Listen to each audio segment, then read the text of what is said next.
Greetings. Been out shooting most of the day once again. When I posted that video a couple days ago showing the Nikon D850 and the 250mm to 500 versus the Fujifilm X-T3 and the 100 to 400mm, I said, what's the best camera that you would take out for bird photography? Half the reason why I posted that video is I wanted to read some of the responses, since obviously the X-T3 is a crop sensor. And I got more than a pile of responses. I cut myself here on the face. Yeah, there you go.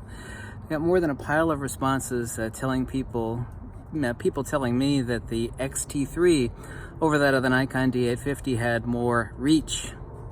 Well, is that a valid statement? The answer is no. What if I took a 20 by 30 print of like a cityscape, and then I took the center part of that 20 by 30 print and I just cut it out and then removed it, and then I showed it to somebody behind me saying, look, you know, I zoomed in. This is obviously a crop is a crop is a crop is a crop and only ever a crop and never anything other than a crop. Let's repeat that again.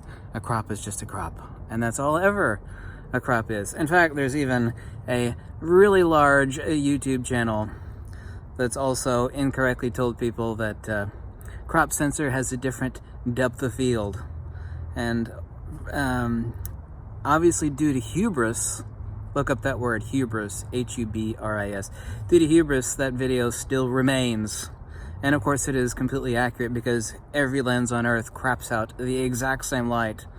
The only way that actually depth of field would change with a crop sensor is to get the exact same field of view. You would actually change your position with the exact same lens on the crop sensor camera, you know, to move forward or backward. But depth of field does not change. If you have your feet glued to the floor and you stick the same lens on a crop sensor camera, depth of field does not change. Absolutely nothing changes except for a crop. Reach. It's about real reach. Croppability is, of course, not reach. Reach, of course, is only optical. Let's repeat that. Reach is only optical, you know, like a 100mm lens versus a 500mm lens. The other inaccuracy that people stated in that video from a few days ago was that there was more information with the Nikon D850, and that it had you know, more croppability. But is that true? Nikon D850 versus the 26 megapixel Fujifilm X-T3. So let's think about that a second.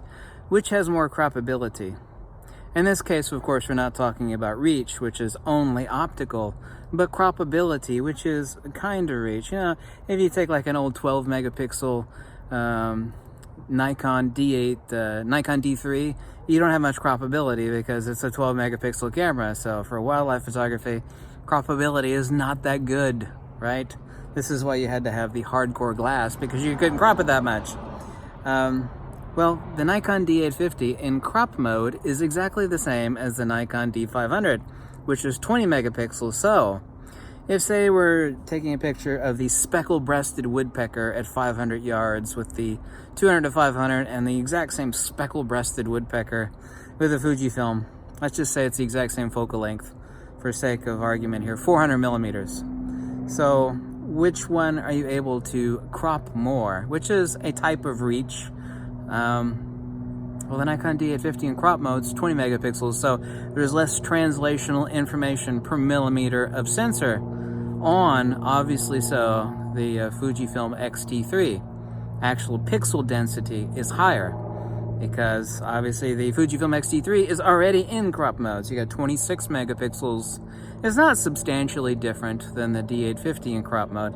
This is also the reason why wildlife photographers, there's actually two reasons. And no one's ever made a video on this. There's two reasons why, like, if you got all the money in the world, you would use like a Nikon D70-200 or a Nikon D500 over that of a Nikon D850. Well, there's a third reason. In the case of the D500, the buffer is huge compared to the D850. The D850 takes a huge dump on your SD cards, huge files. The second reason is that the autofocus area covers more of the actual sensor. on the D500 because the exact same spread exists on the Nikon D850 as it does on the Nikon D500. So when it comes to like tracking birds in flight, you have more sensor coverage on a crop sensor D500, for example, than you do on the D850. But also too, when it comes to wildlife or bird photography, 9 times out of 10, of course that is a hyperbole, but generally speaking, 9 times out of 10 for most wildlife and bird photographers, we're cropping the shot. And in so doing, you want as much translational information or pixel density per millimeter of sensor, in which case the D850 has zero advantage over that of the Nikon D500. So the D500 has the exact same pixel density. Now the D850 is a BSI sensor, but we're not talking about low light photography here. We're talking about wildlife photography and decent lighting. So there's no advantage to the D850 in buffer. There's no advantage to the D850 in croppability. And also too, there is an inferior starting point on the Nikon D850 in that the autofocus bay, which sits in the bottom of the light box of the DSLR Nikon D850 and D500, is the exact same width and height of coverage. There's a minuscule difference between the two, but essentially the same. So D850 for wildlife photography has no advantage. None. The file output is slightly different as far as how the images are rendered, but there's no advantage. This is why Nikon D500 is a superior choice for someone saying, hey, I'm shooting sports action and wildlife. So those are the two things, and people actually keep referring me to that incorrect video from the other really large YouTube photography channel, like, well, depth of field changes if you're using a crop sensor camera. And the answer to that is no, it never does. If your feet are glued to the floor, taking the same lens on a crop sensor camera changes nothing whatsoever, because a crop is a crop and only ever a crop. But a DX crop sensor camera, whether it be a Nikon D500, for example, or Fujifilm X-T3, does not have more reach, because a crop is only a crop.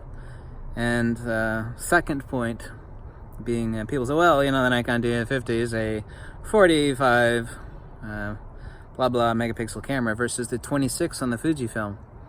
Well, when it comes to bird photography, you're going to take that D850 image and crop it down tighter than the DX image within that FX image from the Nikon D850. So your FX camera has no advantage whatsoever. None. Actually less than no advantage, because the files are huge. And this is also another reason why the D850 buffer is nowhere near as good as that of the D500.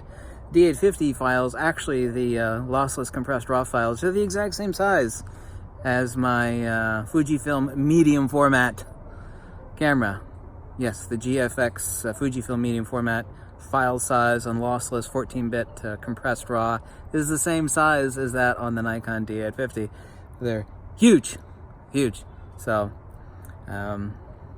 this is a fallacy. There is not more reach with a crop sensor, and no, the Nikon D850 does not have more reach due to being 45 megapixels over that of the Fujifilm X-T3.